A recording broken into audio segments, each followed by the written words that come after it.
just as a start, there are a whole host of fatal flaws of nuclear power, and we're going to focus right now on the cost or the economics. But the reality is that even if you could solve the cost issues, Friends of the Earth would still be opposed to nuclear power for the radioactive waste, the issues with safety, the issues with security, and the issues with proliferation. And so while we're focusing on cost, because nuclear power has traditionally been, well, let's say in the last 10 years, the U.S. public has been fairly receptive to nuclear power, partly for the the climate concerns that were mentioned earlier, but also I think for the misconception that it is safe and clean and that we haven't had an accident since 3 Mile Island, that we haven't had people die in the United States, and so there has been this misconception that this is actually a good technology for us. We're starting to talk about all of those, but we have traditionally been focused on cost because that has been the argument that has gotten the most traction, both with the public and with members of Congress. That's starting to change now, but that's been the focus of our campaign. One of the slide behind me shows, it's a graph from Mark Cooper, shows that the industry has, well, both that costs are massively increasing and also that the industry has traditionally underestimated their costs. And so while we're seeing projections of reactors that are going to be $12, $15 billion a reactor, the reality is that those are just cost projections, and those costs are likely to increase. You also see there's a huge difference between where the industry says costs are going to be and where independent analysts or Wall Street believe that they're going to be. And so that disconnect is part of what is fueling the debate in Congress and sort of the desire from legislators to do nuclear power because they're listening to industry.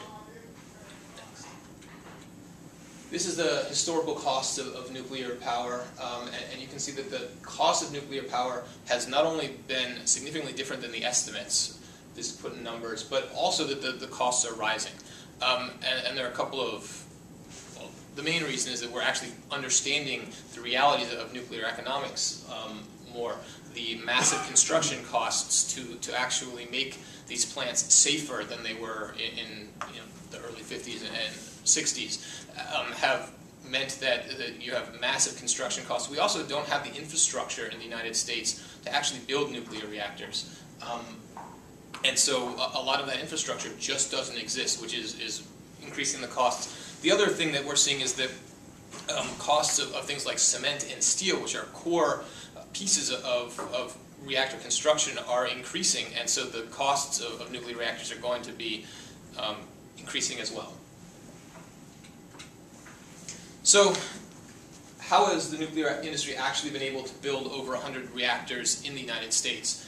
The answer is subsidies. They have basically had over $300 billion in subsidies historically. And there are a whole host of sort of big subsidies. The first and really the granddaddy of the subsidies is accident liability, or Price-Anderson. It was started in 1957. It was meant to be a temporary program to solve the fact that they couldn't get liability insurance on the private market for the short term. This has basically been in existence since 1957. It was reauthorized in 2005, I believe, 2004, 2005, through 2022.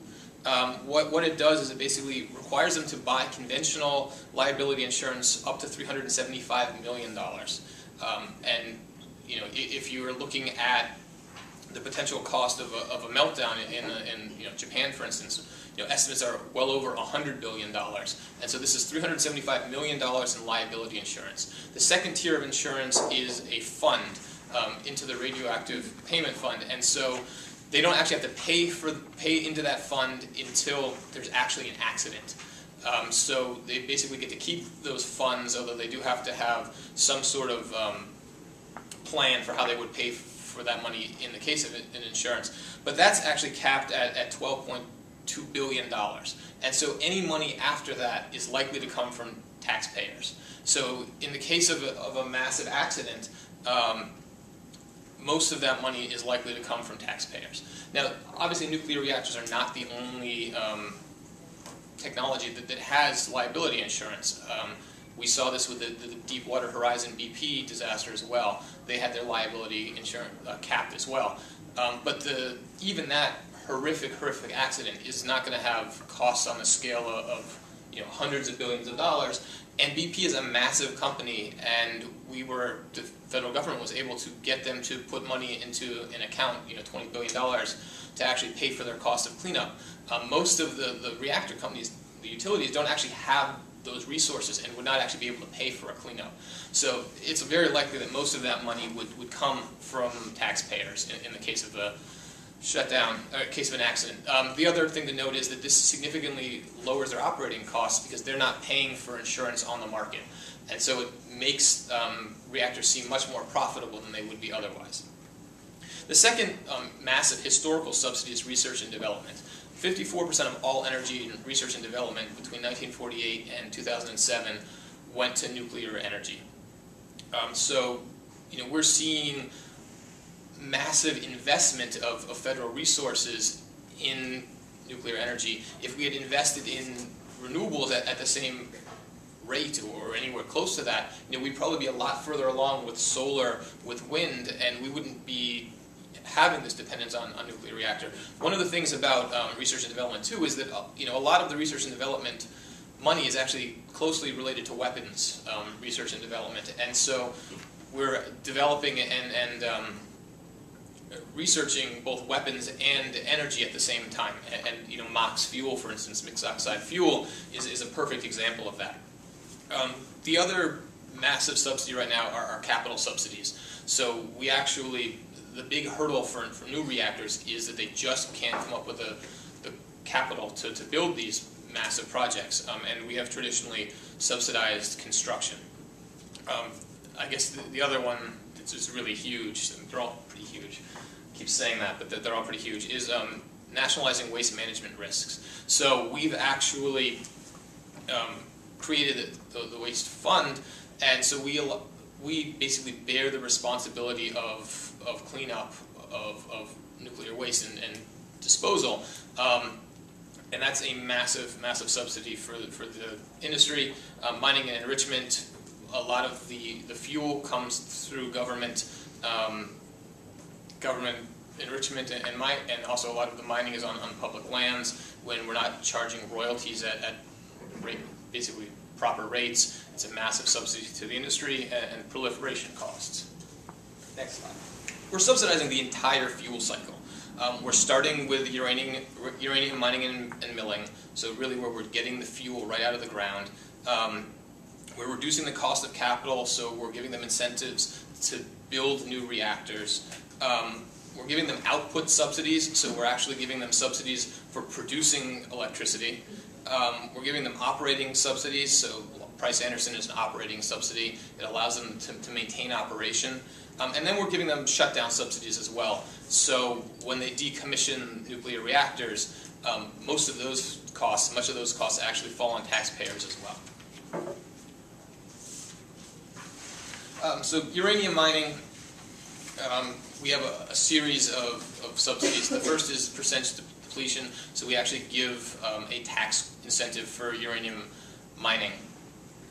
It's also inadequate royalties, so a lot of the uranium that's being mined for nuclear reactors is on federal lands. We have trouble with royalties for a whole host of hard rock minerals in the United States. Uranium is just one of them, but it's a massive subsidy for the industry. We really need to reform 1872 mining laws, and that's a whole other fight that we're fighting.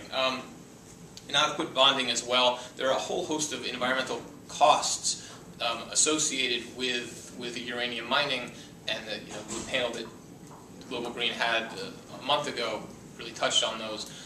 But we are not requiring companies that are mining on public lands to have the proper level of bonding and insurance to cover those costs, and so the cleanup and mitigation ends up falling on taxpayers, and so there's a huge burden. In terms of uranium enrichment, we're not doing well, so we're below market pricing of uranium enrichment. We have a tariff to protect uranium enrichment in the United States. We're also giving out federal loan guarantees to build new uranium enrichment facilities.